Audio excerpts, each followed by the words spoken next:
Good afternoon. I wanted to preface this video because as these things have been brought to me to speak about, that they're incredibly important to begin to understand for everyone. But I should preface this video by saying that some of the things that I'm going to talk about might seem a little taboo for some. But understand that when Christ was talking to you about these things and putting them in the Word, he was encouraging you to destroy the taboos within your mind. And this is what he meant by when he was saying that in order to enter the kingdom of God, that you needed to take off your clothes and throw them on the ground like little kids and dance on them. And also, if you recall that when Christ was washing the feet of the disciples, that he had disrobed, he had taken off his clothes and all of it, and he had covered his waist with a towel, and then he would wash the feet of the disciples and take off the towel. Now this is a shattering of the mind, that he needed you to stretch your mind and break all of these taboos, because these taboos, many of them, are only a taboo because they've been established by the evil matrix to keep you in line. And many of these taboos have actually prevented you from fully grasping the truth of the history and the truth of who you are, particularly in this physical body that you are in here. I'll let you know that you'll recall that throughout the Word that there were men that were married to their half-sisters. Abraham and Sarai, for example. Abram at first, before he became Abraham, and Sarai before she became Sarah. So that he was married to her, which is why when they went to Pharaoh, he said, "Please tell them that you're my sister and not your wife." So he wasn't lying, because she was his half-sister. And all throughout ancient scriptures, in order to have an heir to the throne, the male needed to be with his half-sister. And the reason for this is that there is something very special about the woman. The woman is not confused, I like to say. Not confused as though, and what I mean by that is that she always gives an X chromosome when it comes to making another person. So when there is sexual interaction and there is conception, that her contribution is always going to be an X, because the woman has two X chromosomes, one being mitochondrial. Mitochondrial DNA carries a tremendous amount more information, and it's very specific. And what happens is that the half-sister carries and automatically contributes that mitochondrial DNA when mixed with the half-brother. So this is where this comes from.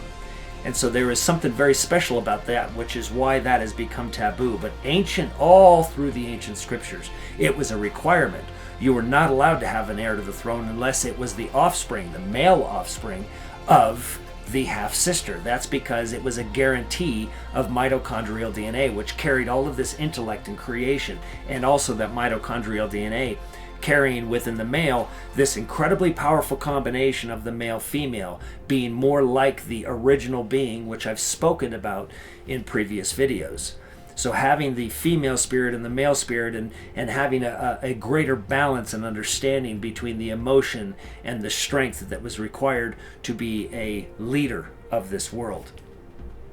And this is articulated in very secret societies and shown. But again, just like everything, it is shown right in front of your face. And so I'm going to be talking about this. But I wanted to first start off by explaining to you how important women were to Yeshua and during his ministry. First, I would like to point out to you that Luke 8:2-3. It says, "And also some women who had been healed of evil spirits and infirmities, Mary, called Magdalene, from whom 7 demons had gone out, and Joanna, the wife of Chuza, and Herod, who was Herod's household manager." So the close relationship between Herod and Chuza and Mary and the family there should be noted, because I'm going to be talking about other things in other videos about Herod and Herod's servant and being the one who had his ear removed by Peter so succinctly, his right ear, as Scripture speaks of. That's for another video. And Susanna and many others who provided for them out of their means. So let me make this abundantly clear, that it was the women in Yeshua's life that paid for the entire ministry. Now, why is that? Because they heard what he was saying. They could understand what he was saying, and that Yeshua had this combination of this male and female component, being an heir to the throne, which is why he was called the king, because he had that mitochondrial DNA. So he had that balance, and that balance created an image of a male figure that was more man, that was more complete as a man than anything they had seen before, because he was balanced and he could understand the sensitivities and he could understand the nurturing aspects of life, but he also could stomp down his fist and be very stern, but with complete balance. And that was something that was incredibly attractive, because they had only seen this egotistical male side that didn't have any of that nurturing spirit. It was gone, that men were all brawn and no beauty at all. They might have been brawn in their physical being, but they had no beauty inside.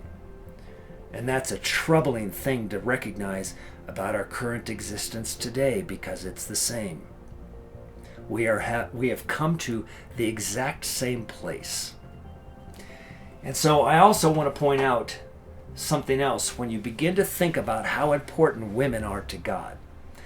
Now, this is the most important thing. The Father so recognizes women. And secretly, I'm going to show you, the church has recognized this, and the secret societies have recognized this, that they have made the female sacred, but yet, from the outside of this, in this world, they've absolutely diminished them, because the woman is a secret. The sacred feminine is a secret because of what she holds. They want to diminish that. Now, remember that the Father says, "For if man exalts it, I despise it." Now, things being true in both directions, that means that if man despises it, or squashes it down, or stomps on it, and constantly and consistently says that it's less, that means that the Father probably really appreciates it. Now, this is really important for you to grasp right now. Allow your mind to stretch and think about this, because there are many things that will come to your mind about what man overall has squashed down. Which people has mankind squashed down and said they're nothing? Which people have they diminished? You should be careful at the people that you diminish, the color of those people and who they are, because those things are going to be revealed in the future. And believe me, you're going to be drained of the blood in your body at the people that you've persecuted and you've lowered in your mind, because you're going to find out that they are the Father's people. So I would be very careful and begin questioning every single thought and everything that the world has shown you about them. Most importantly, about women, why they've been lowered and said that they're less, because they are far from less, I promise you this. Far from it. Yeshua appears to Mary before anyone else. Before anyone. All of the disciples, none of them were present at the cross, with the exception of the one disciple that it says that Jesus loved. And that's assumed because it's in the book of John that it was John. But it's only assumed because he's never named. Now that's an interesting thing, because you can't really prove who that was. It just becomes an assumption. So for all intents and purposes, you could, since it doesn't even say that there's a male, you could say that there was no male present, not documented in the Word. There is no male present at the foot of the cross. Only the women. They're the ones that provided for the ministry out of their means, and they're the ones that were there when times were really tough, during the tragic times. Now, what kind of strength did the brawn and the men have? They didn't have any. They had muscles, but they had no real strength. That's why they weren't there. They couldn't handle it. They were defeated. The fact that he was being killed, they were defeated, not understanding that everything that he was teaching, that it was a requirement, that he had to demonstrate and show you that they would even kill this person, that they would kill these ideas because they could not exist. By him taking off that crown of thorns before they placed it back on his head forcibly in the physical form, he was demonstrating to you that they will kill this idea, even though it is the Father that he's speaking of, and that they will reject the very things that they speak of, but they will reject it outright because they didn't understand the scriptures and they didn't honor it. They only honored the traditions of man. The same exact thing we see with all of religion today and all of Christianity, that they reject the very words that Christ said. They reject his words in their actions. They say that they accept him, but they don't. They don't acknowledge that Christ said, you'll be just like me. In fact, you'll do my works and even greater works. They don't acknowledge that. You're not allowed to be Christ, even though he said you must be. And this is precisely the exact same situation that Christ was enduring at that time. So understand this, that he appeared to Mary first in the resurrection and told her to go tell the others. If the men were so important and Peter was the foundation of the church, as they've tried to explain to you, then he would have appeared to Peter first. But he didn't. Let's remember that he called Peter Satan. And that's precisely who the church is founded upon, the Roman Catholic Church. So the church was founded and started by Mary. She's the one that picked the disciples up off the ground and said, let your heart not be concerned. Get up, for you have his spirit within you. You have this joy that he brought you. She's the one that encouraged everybody to continue. She is the one that built this church. So know that right away. That Peter was still probably sitting up in an upper room somewhere, scared out of his mind, thinking he was going to die, and also had just denied Christ 3 times, just as prophesied. So understand that there is more to this, far more to this, and to women, the reason why you've been persecuted is precisely for this reason. Now, I'm not going to be able to disclose to you all of the reasons why you're special, but you just need to start understanding that you are very special. I recognize it. And if it's just one, then that's a good start. But I can tell you this, there's others that recognize it and they keep it a secret. Now, this is the part that I talk about that's taboo. Because you've got this image behind me right here, and I'll actually also show you this and insert this image in. But this is the Mother Mary here that the church stands behind and that you see on every single candle, and they don't really even understand this image. But just like the enemy has the phallic symbol of the obelisks everywhere, well, the church has also a phallic symbol, and it's this one right here. Because this is the female phallic. This right here is essentially the image of the woman's vagina. That is exactly what this is. And you've got the little boy underneath here, and you have the horns. Now, the horns are representative of basically every single depiction all throughout ancient scriptures of the sign of the bull. The sign of the bull being the sign of the extraplanetary system called Nibiru. So that essentially this is where the female renders from. So there's a lot more here, which is why the horns are underneath her. But understand that this is phallic. And also through Leonardo da Vinci and everyone, all through the ages, the hidden secrets of the secret societies, recognizing the sacred feminine. Now, the sacred feminine was recognized. If you go right now and you find, and I can put it up, you find The Last Supper by Da Vinci, and you find any picture where you'll see John the disciple, the apostle John. John and Mary had a very close relationship, so they might have been the only ones that actually fully understood Yeshua.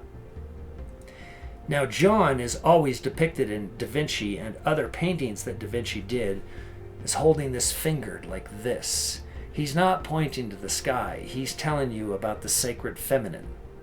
And he's telling you about her sexual parts that allow her to connect in a spiritual way that men cannot connect in. Now, this is a very important thing for you to begin researching for yourself. If you are a woman and you want to fully grasp who you are, then I encourage you to look into this. I can give you references. I can tell you to look in some of the Nag Hammadi texts. But begin recognizing that there is far more to you. And you're going to know that you have this in you. You're going to understand just how special you are from a physical standpoint as well. And this is primarily why this world wants to keep you in the back room and why women were degraded. This world only degrades that is of the Father. If you were of the enemy, they would have made you the president of every single country on this planet. So I just encourage you to begin to look at these things and understand that Yeshua was very much about the women disciples. And the other disciples, when you begin to read the other text, had a real problem with it because they thought the male dominated. So when you read Paul's writings and he's diminishing the female, well, Paul is basically one of the ones that helped build up the Roman Catholic Church. That was his goal. In fact, that was his objective. That's the next video that I'm going to probably have because there is much more to that. And considering there's a movie out there exalting Paul, I wouldn't be buying into Paul's exaltation too quickly. That doesn't mean that there's not truths within his scriptures, because Paul was incredibly smart and very deceitful. We'll get into that into another video, but for right now, I think it's important for you to concentrate on these things that I've shown you and begin to read the Gospels anew when you begin looking at who Mary was and how important the mitochondrial DNA is and how important it is in connecting with the Father in your spiritual side. Let's remember that 7 demons were removed from Mary according to the scriptures. 7 demons beginning down here in the lower chakra and in the spine. This is this connection that connects you to your mind, which is why Yeshua said, he's the one that added, in fact, that you should love the Lord with all your heart, your soul, and your mind. He added mind. So this connection in your spine and the chakras, 33, is also a big-time secret of the 33-degree Masons, which is what they're speaking of. So everything being given by Father gets corrupted by the enemy. So just because I say 33 degrees doesn't mean I'm talking about being a Luciferian. Let's not get things mixed up here. This is the stumbling block between truth, because the truth and the lie, as I said, is in the same thing. 33-degree Masons, yes, they recognize these things. 33 degrees as a meridian on this planet, yes, they recognize these things. 33 degrees is really important through much of the Father's work. It's also how he reaches you, because the enemy doesn't know how to create. He only can take what the Creator made and corrupt it. So everything that the enemy has that someone wants to say, kind of like the butterfly, that someone wants to make the butterfly evil. Well, again, if it's the Father's and it's important, then the enemy's going to take it and corrupt it to prevent you from looking at it as Father's. Begin shattering all those taboos in your mind, because I'm going to be tearing them down one by one, and I'll disclose all of these things to you. I simply overturn the stone and say, look, and the stones cry out with the joy of Yeshua. Thanks for watching. Time is short.